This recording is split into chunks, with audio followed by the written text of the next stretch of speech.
Hi everyone, today I will be going to explain the different oil painting materials and mediums also. Okay, starting here with the paints here. Okay, so as we know that in oil paints you have two kind of variety. One is the student quality paint, something like this, this is a Vinton brand from Winsor Newton, and it is a student quality brand.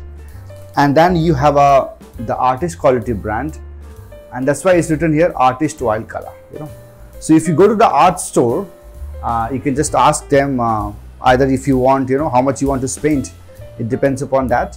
Always the artist color, is always a better choice if you really want to see, has a nice sense of a mixing, and the painting looks more better with the colors and with the grays also.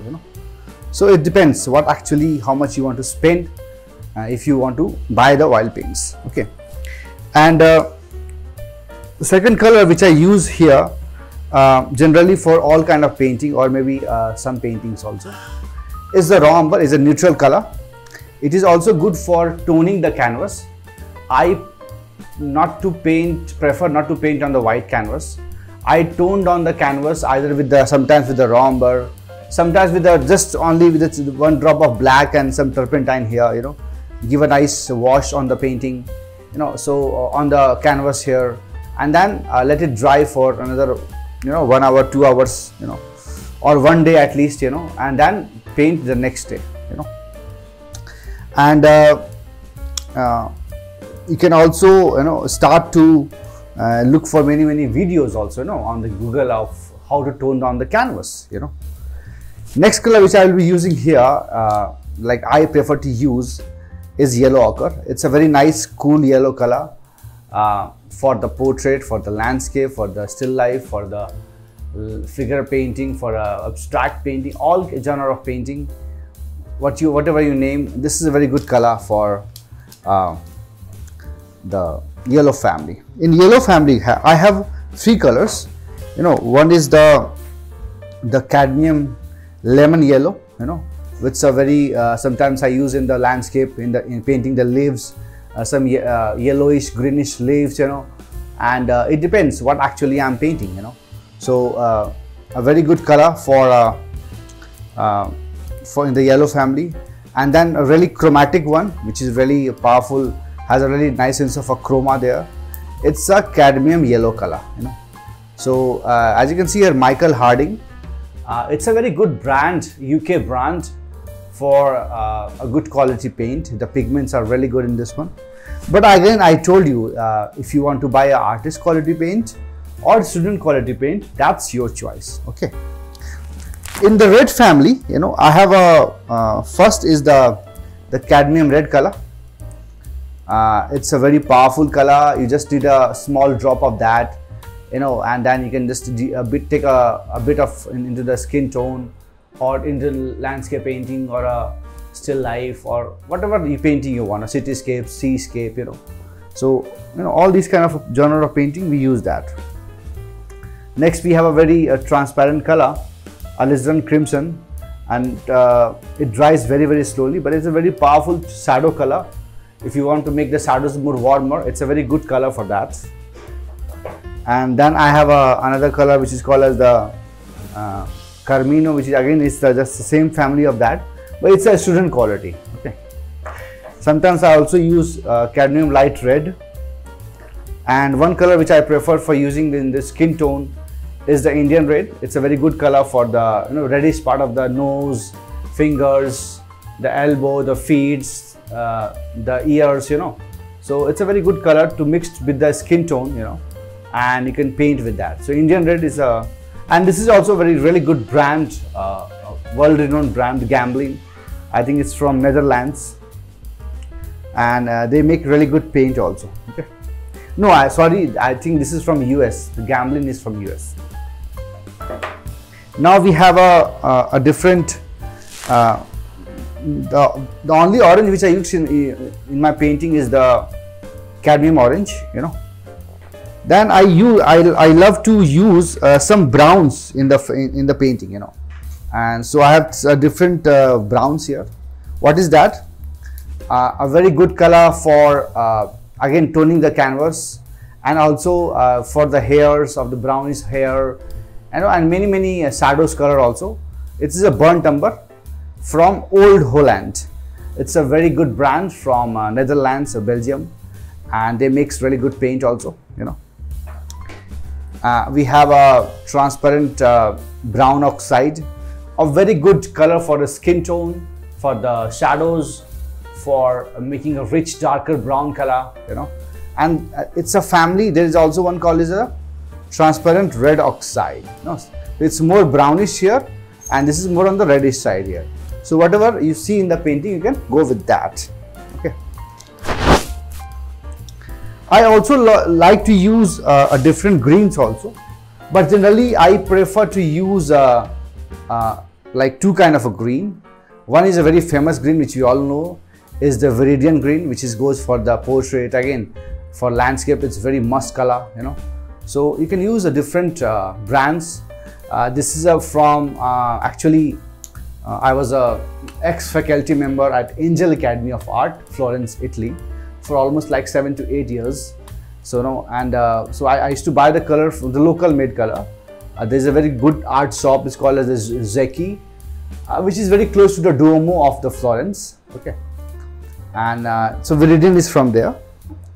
And then sometimes I like to use some vibrant green color for my portraits, generally for the Caucasian skin tone, So this is the permanent green light. Okay. The blue which I prefer using for my landscape painting or for any other painting also is the ultramarine blue here, So if I open my blue here, you can see it's a dark brown bluish color. And then the other blue which I use here will be cerulean blue. See, I'm showing you all the art materials here which actually I use in my painting. It depends, I don't use all these colors for all the painting, but sometimes I use only 4 or 5 colors. So I choose from the painting which is the most important color, and then I pick it up, and for sure I have to use white. And the last color which I love to use is black. Many of the artists, they say don't use black because they will kill the painting, but I think the black is a very fantastic color. We can also make a black from mixing a burnt umber or a burnt sienna, any brown color mixing with the blue color. We can make almost like a dark color, but again the black is a very powerful color to get a very darkest dark of anything, It's a very good color for that. And by the way, this is the ivory black. This is a cooler black. It dries very slowly. And then you have another is the warm Mars black, which is really good for the portrait also, So when you go to the art store, guys, you have many different kind of paints, and as you can see here, it's written here pigment PY74, PY6. PY6 is the titanium white, So PY is, so they have taken 3 pigments and they make something like this, And if you take the color like something like this, it is only written PR108, and that is the original pigment red color. As you can see, my tube has become dirty here. It's only because the oil starts to come out if you don't use it for a while.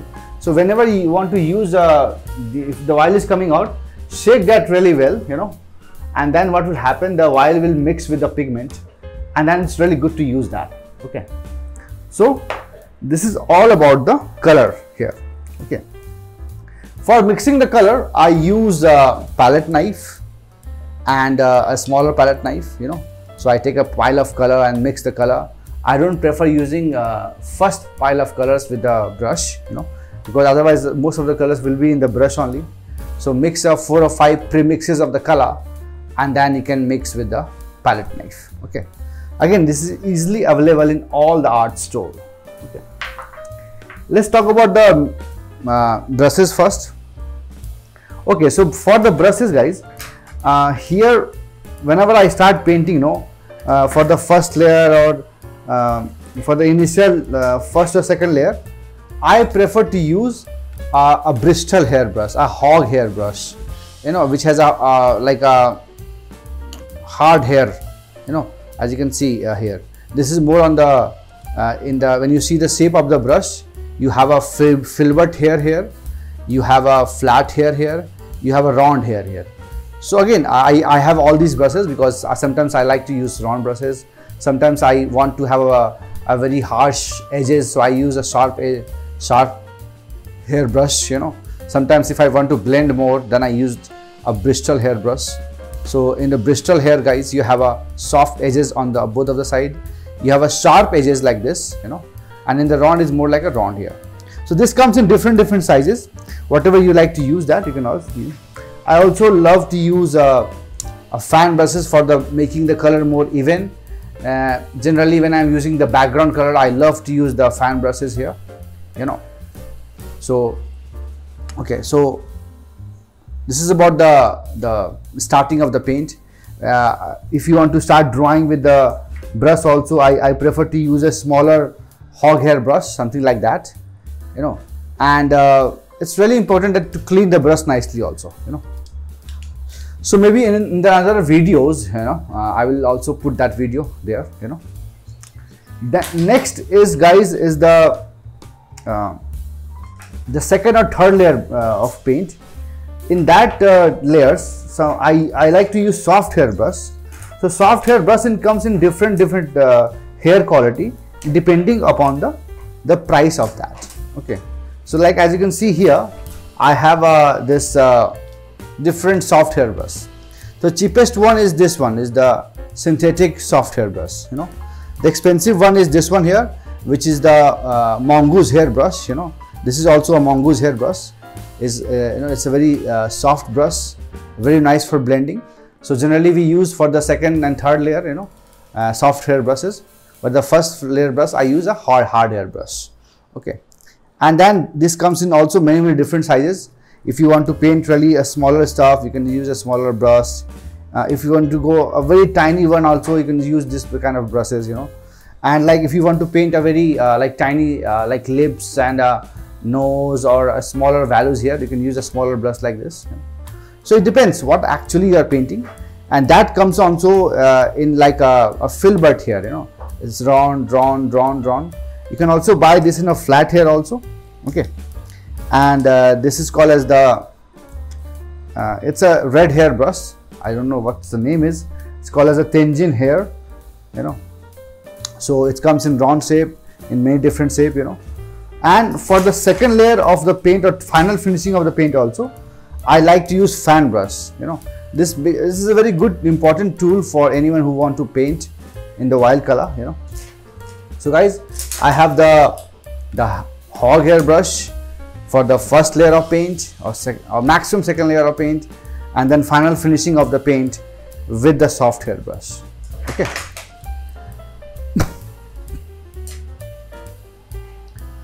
If I have to give a big wash of color, you know, I like to use these big brushes, you know.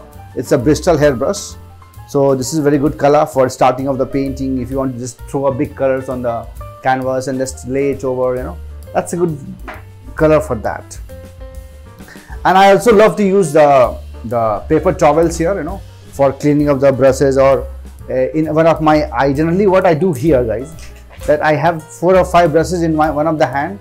I will take out some of the tissue paper from here, you know, and I fold it like this, and then when I'm painting, I just mix the color, you know, and then sometimes if I mix the color, then I kind of wipe it off, mix another pile of color, and if I see that my color is becoming too dirty, then I go into a small jar of turpentine, little bit rinse the brush and clean it again with a paper towel, and then start working from there. Okay. So the hog hair brushes, which is the Bristol hair, or the, you know, there are many different names given, but look for a hard hair brush. That is what actually I'm looking here. Okay. Then we call as sometimes, you know, I also like to use a bigger tubes. So if you are painting a lot, it's good to buy a bigger tube, you know. We have a brushes here, we have a paints here, we have a palette knife here, you know. So next thing which I want to show you here is the base where you will mix the color.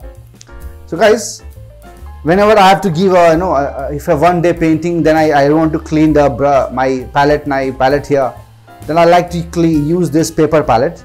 You can just open this. You can take out one page from there, and you can just start using from there. So it is used for acrylic or oil based color. Because it's written here, it's oil, acrylic or water paint. You can use that.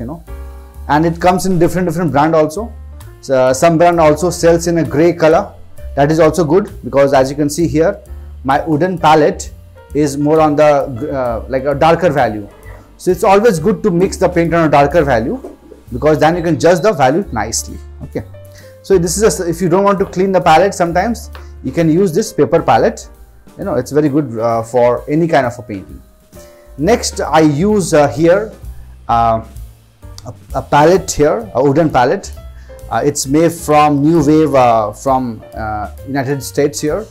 It's very good to use like this, and then I can mix the paint on that. But it has to be cleaned thoroughly.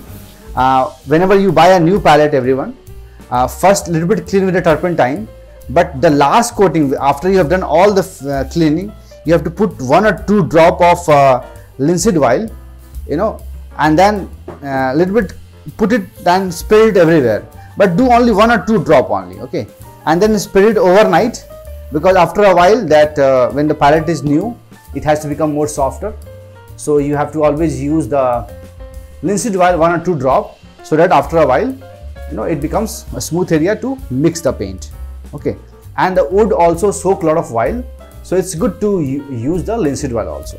Okay, so wooden palette, or whatever you want to use a paper palette. Next and the last is the medium. Okay, so generally everyone must be knowing about the linseed oil. It's a very old medium, preferred by many of the old masters, and it's a very slow drying medium. This medium is really good to if you're starting the paint, so a linseed oil. And like since 50 years, these are 2 of the medium which is really famous. So one is the liquid original here, which is in the gel side. It's a very good medium because it speeds up the drying and also improves the gloss also. So what I prefer, like if I have an empty bottle here, I just mix 1 part of linseed oil, one part of liquid, and make it into a bottle. Okay, and whenever I use, I shake it really well. Okay, so you have this liquid original. Okay, if you want to do a very high finish work, then for a fine detail work, then this is for that one, liquid fine detail. Like maybe the last layer where you're putting the texture on the hair or the skin or the nose or the lips, anywhere you're putting texture, you can use this as a suitable for fine detail. Okay, and then the last thing, which is the varnish. So in the market you have a Damar varnish, and you have a different kind of a varnish. Generally I prefer using this gloss varnish. Sometimes I prefer using matte varnish also. Okay, so it depends what actually you want to use, but I generally use the varnish after 3 to 4 months of drying the painting. Sometimes if it's a winter country like maybe in Canada or Norway, Sweden, where you have to give more time to dry the painting. So everything depends upon what climate you have in your country. Okay, so this is all about the materials, guys. You have to, this is the last thing which you do after you finish the painting, after it's completely dry. So you can just also Google it, how much time it will, but generally you have to give at least 1 month or 2 months of time to really dry the painting nicely, and then you can use for the final finishing of the painting. Okay everyone, so I hope must have a clear doubts about mediums, about this is a local linseed oil color.